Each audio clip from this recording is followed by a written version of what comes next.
आइए अब हम देखते हैं कि एलिमेंट्री कैनाल का ये जो स्टमक है, ये स्ट्रक्चर क्या हमारी हेल्प करता है डाइजेशन में। अगर हम बात करें स्टमक के अंदर, सबसे पहली बात होती है कि स्टमक के अंदर हमें हाईली कंसंट्रेट HCl मिलता है।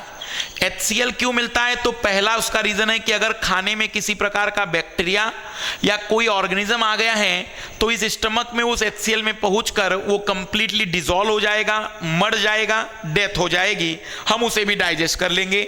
और सेकंड, ये एसिडिक मीडियम बनाता है।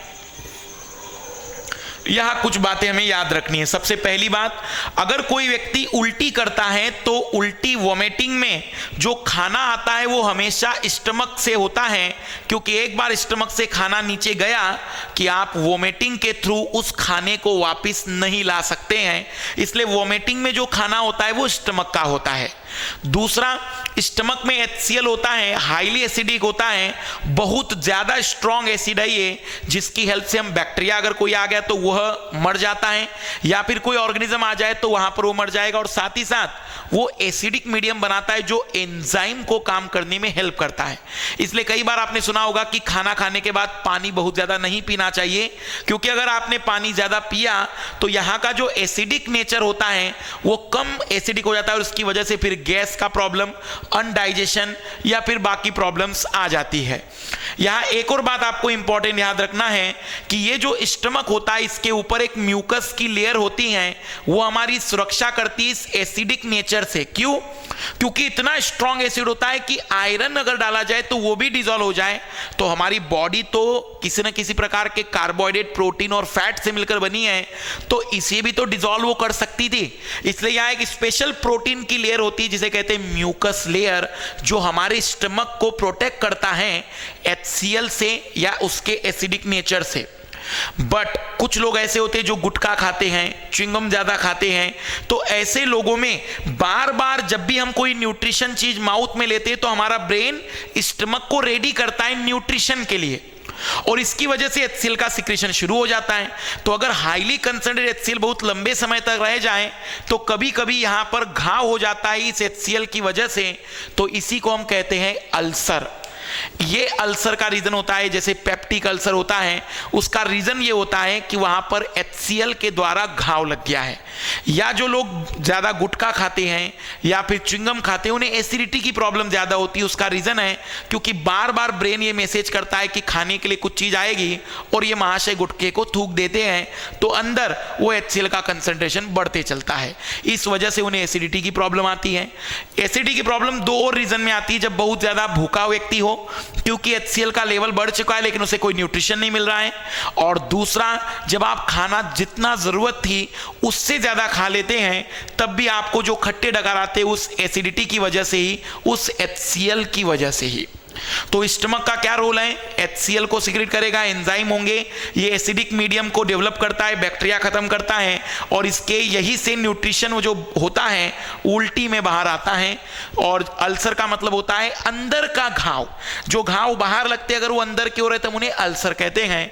फिर यहां से न्यूट्रिशन एंट्री करता है सीधा स्मॉल इंटेस्टाइन में, और जैसे मैंने अभी आपको बताया स्मॉल इंटेस्टाइन आखिरी स्ट्रक्चर है जहां डाइजेशन होगा, इसके बाद डाइजेशन के लिए कोई और जगह नहीं होगी, तो यहां डाइजेशन के लिए बहुत से लोग हेल्प करेंगे।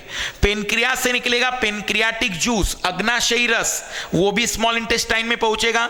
गॉल ब्लैडर से निकलने वाला बाइल जूस वो भी स्मॉल इंटेस्टाइन में पहुंचेगा, और स्मॉल इंटेस्टाइन का खुद का जूस, ये सारे एंजाइम मिलकर अब जितना खाना था उसे कंप्लीटली डाइजेस्ट कर देंगे।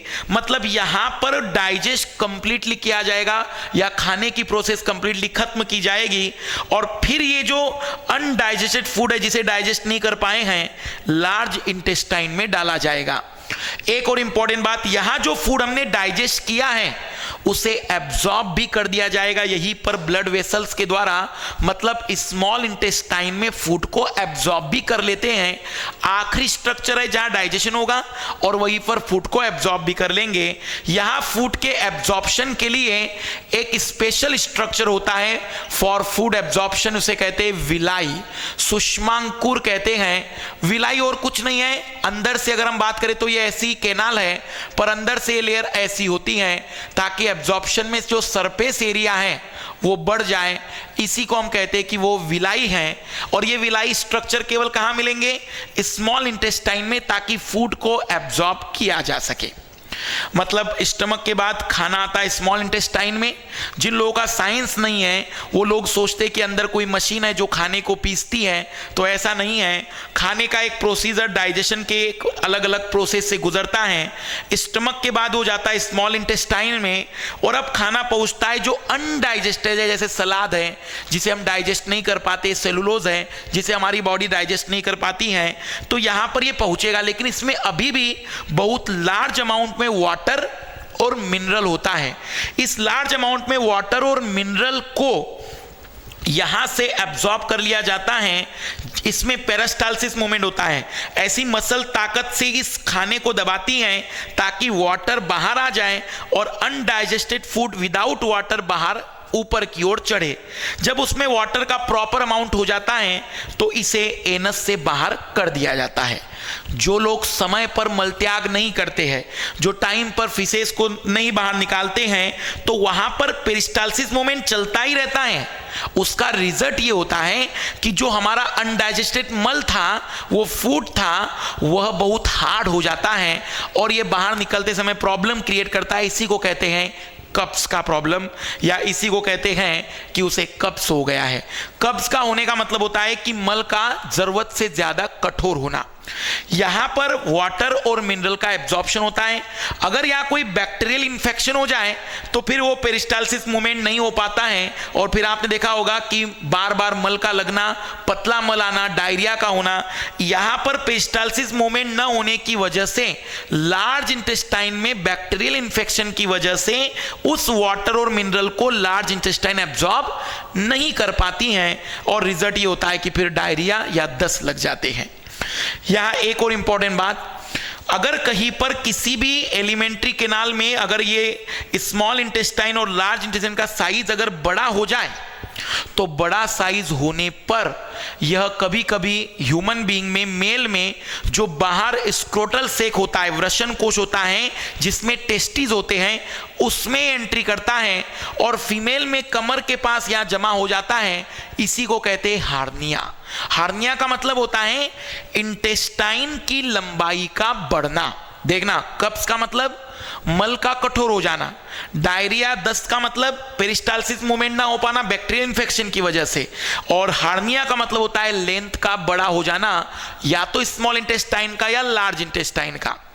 एक और इंपॉर्टेंट बात यहां पर, जो पाइल्स होता है, बवासीर जो होता है, अगर ब्लड वेसल्स की लंबाई बढ़ जाती है और वो ब्लड वेसल जो लार्ज इंटेस्टाइन की थी इससे बाहर आ जाती हैं, तब ऐसी सिचुएशन में जब कोई व्यक्ति फीसेस मल त्याग करता है तो ब्लड भी निकलता है। इसी को कहते हैं पाइल्स। पाइल्स में क्या होगा? ब्लड वेसल्स की लेंथ बढ़ जाती है। मतलब अगर हम बात करें तो एलिमेंट्री कैनाल में हमें इतनी बातों पर ध्यान देना है। एलिमेंट्री कैनाल में माउथ में हमने पढ़ा टंग, टीथ, योला।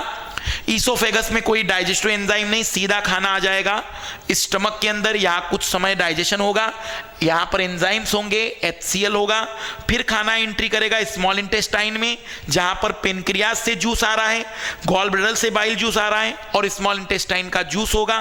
फिर वो खाना एंट्री करेगा लार्ज इंटेस्टाइन में, वहां वाटर का एब्जॉर्प्शन कर लिया जाएगा और फिर वो खाना निकल जाएगा एनस से। यह हमने एलिमेंट्री कैनाल का ओवरऑल स्टडी किया है। अब हम देखते हैं इसमें केमिकली कैसे चेंजेस होते हैं, कौन सा एंजाइम किस फूड को डाइजेस्ट करता है। क्लियर है ये बातें सारी?